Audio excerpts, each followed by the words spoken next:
ధర్మం అంటే ఏమిటి? ఇది అందరికీ వచ్చే ప్రశ్న. ధర్మాన్ని పాటించాలి, ధర్మాన్ని ఆచరించాలి, ధర్మంతో అర్థకామములను ముడివేయాలి. అప్పుడే మోక్షం వస్తుంది. చతుర్విధ పురుషాలలో మొట్టమొదటి ధర్మమే. మరి ఆ ధర్మం అంటే ఏమిటి? అందరూ ధర్మంగా ఉండాలి, ధర్మాన్ని ఆచరించాలి అంటారు. మరి ధర్మం అంటే ఏమిటి? ఇది అందరూ తెలుసుకోవాల్సిన విషయం. ధర్మము అనగా నిరంతరము మారేదే ధర్మము. అనగా మనం పొద్దున లేస్తున్నప్పటి నుంచే ఎన్ని గంటలకు లేయాలండి? బ్రాహ్మీ ముహూర్తంలో లేయాలి, అది ధర్మము. లేచిన తర్వాత ఈశ్వర కార్యం చేసి తీరవలను, అది ధర్మము. మనము నిత్య కర్మానుష్ఠానం ఏది చేయాలో అది చేసి తీరవాలి, అది ధర్మము. తల్లి దగ్గరికి వెళ్ళావు, పుత్రధర్మము. తండ్రి దగ్గరికి వెళ్ళావు, పుత్రధర్మము. అన్నదమ్ములు ఉన్నారు, సోదర ధర్మము. అక్క చెల్లెలు, సోదరీ ధర్మము. భార్యాభర్తలు, భర్తృధర్మము, భార్య ధర్మము. కొడుకుల విషయంలో తండ్రి దగ్గర ఎలా ప్రవర్తించాలో పుత్రధర్మము, పుత్రికా ధర్మము. ఇలా నీవు నీ యొక్క కార్యాలయానికి వెళ్ళావు, అక్కడ నీ యొక్క అధికారి చెప్పినటువంటి పనిని నువ్వు చేయడము నీ యొక్క వృత్తి ధర్మము. ఇలా ప్రతి క్షణం మారుతూ ఉంటుంది. మరి అలా అయితే నా పని నేను చేస్తున్నాను కదా, నేను చేసినది ధర్మము అని మీరు చెప్పడానికి వీల్లేదు. నీకు ధర్మమైంది నీ పక్కవాడికి అధర్మం కావచ్చు, నీ పక్కవాడికి ధర్మమైంది నీకు అధర్మం కావచ్చు. అప్పుడు ఏది ధర్మము, ఏది ధర్మంగా మనం పాటించాలి, దేన్ని మనం ఉల్లంఘించకూడదు అని దేన్ని మనం పట్టుకోవాలి, అదే వేదము. ఇది గ్రహించాలి అందరూ.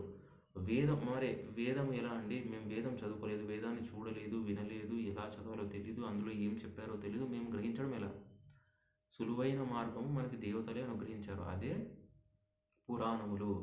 18 పురాణాలు ఉన్నాయండి, మేము చదవలేము, మా చేత కాదు, ఈ యొక్క కలియుగంలో మా వల్ల కాదు.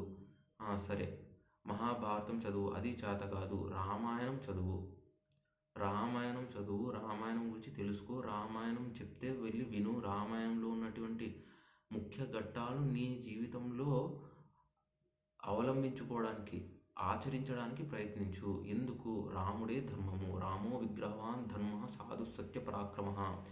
ఆయనే ధర్మస్వరూపుడు, ఆయనే సత్యమే పరాక్రమం కలిగిన వాడాయన. మరి రాముడి గురించి ఎలా తెలుసుకోవాలి, ఏమిటి? రాముడు ఏం చేసినాడో అదే మీరు చేయండి, ఇంకా వేరే ఏమీ అవసరం లేదు. రామాయణాన్ని పదే పదే పదే పదే చదవలేము. రామాయణం ఎవరు చెప్పారో అది మళ్ళీ మళ్ళీ వినండి. అది వినడం వల్ల రాముని యొక్క గుణములు మీలో చేరుతాయి. మీరు ముందుగా విన్న 16 గుణములు ఉన్నటువంటి వాడు రాముడు. రామాయణంలో లేనిది లేదు. తల్లిదండ్రులు ఎలా ఉండాలి, భార్యాభర్తలు ఎలా ఉండాలి, తండ్రి బిడ్డలు ఎలా ఉండాలి, గురువు శిష్యుడు ఎలా ఉండాలి, భార్యాభర్తలు ఎలా ఉండాలి, ఋషులతో ఎలా ఉండాలి, ప్రజలు ఎలా ఉండాలి, రాజ్యం ఎలా పాలించాలి, యుద్ధం ఎలా చేయాలి, ధర్మంగా ఎలా మన జీవితానికి, ప్రతి విషయము రామాయణంలో ఉంది. మీరు రామాయణం చదివితే సకల ధర్మాలు మీకు తెలిసిపోతాయి. కాబట్టి ధర్మము అంటే ఏమిటి? వేదము చెప్పినదే ధర్మము. అది తెలియదు. రామో విగ్రహవాన్ ధర్మ. ఈ మాట ఋషులు మునులు చెప్పలేదండి, మీరు రామాయణం చదివితే తెలుస్తుంది. ఒక రాక్షసుడు మారీచుడు అన్నాడండి ఈ మాట.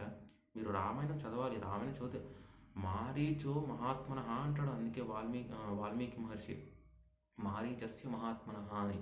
అంటే రాక్షసునికి అర్థమైంది రాముడు ధర్మాత్ముడు అని, మనుష్యులమైన మనకి తెలియడం లేదు.